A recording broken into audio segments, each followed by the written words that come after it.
the downtime, Theo will go asking around town if there's anywhere where the magic acts weird. He would go to the mercenaries because he would have more influence and be able to talk to them easier. Also, mercs are a suspicious lot. The mercenaries haven't been able to leave the city, so they don't know. They've heard some rumbles in Saint Laurent of magic doing weird shit. And they say that the Rhone warned that if you go to the Western Mountain, magic is gonna get weird. Theo would ask if they mentioned how weird. They just whisper that the priest didn't say. They just said it was all gone. As for Saint Laurent, they said that they had heard that mages are scared of the place and wouldn't say why. After getting that information, he would likely ask a Rhone about Saint Laurent. The Rhone will shrug and say it's dangerous to be a mage in Saint Laurent and point him toward the merchant quarter. Look for Bai. Theo will then walk himself down to the merchant quarter and look for her.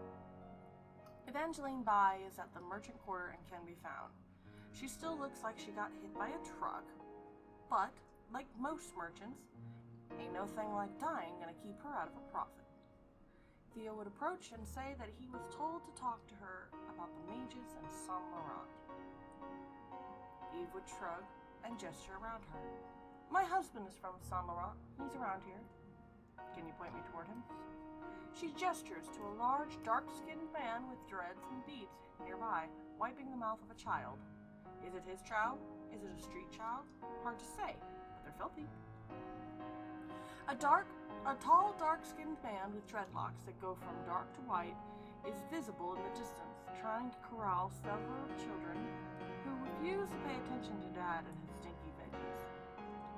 Theo would approach, probably command Tibbs to sit and stay nearby so that he didn't disrupt the kids, and then go ask about the town. Amir saw the other adult and pointed to the child who had decided to make a break for it. Catch that one for me, will you? His voice is smooth, and the eyes he looks up at Theo with are quite unique. The right is a cinnamon brown, and the left is a robin's egg blue. Theo would catch the child. He's probably used to vigilant kids. I've heard some concerning rumors about Saint Laurent and mages. Amir is gently dunking children into the bath and handing them off to an older child that is just as dark-skinned as he is to be dried and handed snacks.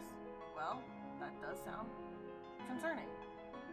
There was a soft, very put-upon sigh from the woman behind the counter. Theo just opens his mouth, closes it, gives Amir a confused look, and then seems to consider something in size. Perhaps I wasn't clear. I've heard that mages will not go near the town of Saint Laurent, and I am trying to determine why. Amir glances to the side and then back up. Well, I wouldn't know what's going on right now. Haven't been there in years. Theo just nods. All right, thank you anyway. Evangeline makes a soft sigh and then inhales and exhales. Forgive him. He's still... We dry quickly. We are well, but still not well. She gestures to her head to explain the entire house not recovered emotionally from watching their mother nearly die. What do you want to know about Saint Laurent? Amir had the suspicion that he didn't give the right answer, but his brain does its best to try and figure out what this conversation was supposed to be. There's a lot on his mind, and the small, dark-skinned child that is standing in the cool seawater is starting to fuss. That's all right, I understand. Theo doesn't seem particularly perturbed. I have just heard from the mercenaries that magic is acting odd near Saint Laurent. They pointed me to the townspeople who pointed me to you. They said it was dangerous to be a mage in Saint Laurent. I'm trying to figure out why. According to Amir, when his words are working, and my father, Evangeline closed her eyes and gripped the counter and swayed a little. There was a long pause. There is no magic on Saint Laurent. That is very odd. Has it always been that way? Theo holds his hands out as if preparing to catch her. Evangeline held herself, and her oldest son hugged his mom around the waist, just in case.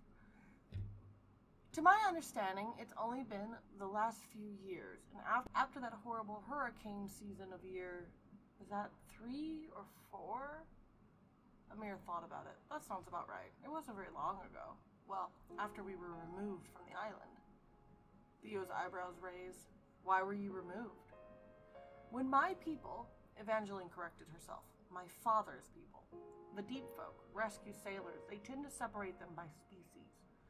Humans were all taken to Saint Laurent after they ousted the Empire control for being terrible, really.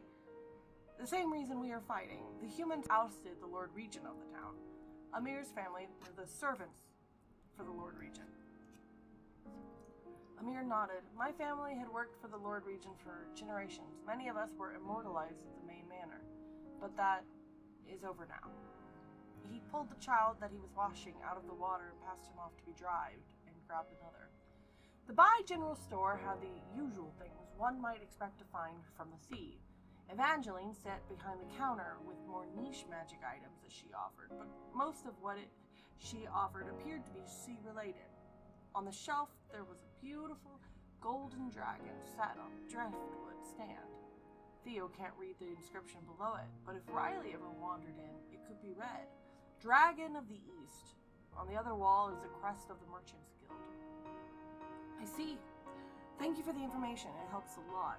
He turns away, and his eye catches on some supplies. Theo asks about a needle, thread, leather cording, and a grapple. Evangeline had to find him the sewing kit, so she offered him two options.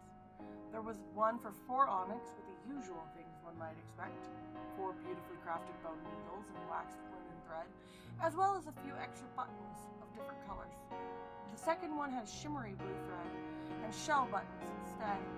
It didn't take much inspection to tell that the second thread was stronger, finer, and better suited for magical items. That one was a peridot. For the grapple, she paused, cocked her head, and looked confused. What do you need a grapple for? He gestures to the former, as he has no need for magical thread at this time. The mercenaries mentioned that Saint Laurent was over the mountain. Yes, it is over Nakaya. It's on a barrier island. Evangeline pulled a small bag made of banana leaf and placed a cheaper sewing kit inside. The fighting is just on the other side of these ridges. Evangeline pulled out a large vellum scroll with a map of the island on it. She gestured to the sea shape that cradled the Bay of Tillaen. Going over is suicide. You're far wiser to go around, out of the bay and down the coast in a vessel too small to talk. Theo looked at the map and nodded, going back to the healing potions in the eye. How much for the potions? 5 peridot. She doesn't hesitate or sound like she's willing to haggle. For 5 peridot, the next thing I tell you is free. I'll take 2. He looked back at her map. Would you mind if I make a copy? Go right ahead. Evangeline's morning shifts into a very pleasant smile, and she slides the parchment into the bag, as well as 2 potions. The parchment is a sigil you will need to paint on the bottom of your boat to get back into Tillaen. Without it, my father will sink your vessel, no matter how small. She offered her hand out, palm up. 1 garnet, 4 onyx. Theo pulls his coins out and pays gladly. Thank you. It was a pleasure. He then pulls out a leather book and a knife at his side and jots a rough copy of the map on his back. It is not detailed. It marks only the vital notes. Pleasure is all mine, Eve smiled. Come back any time. And shut the door on the way out. There are beetles the size of birds here. Theo makes a disgusted face at the beetle comment and leaves.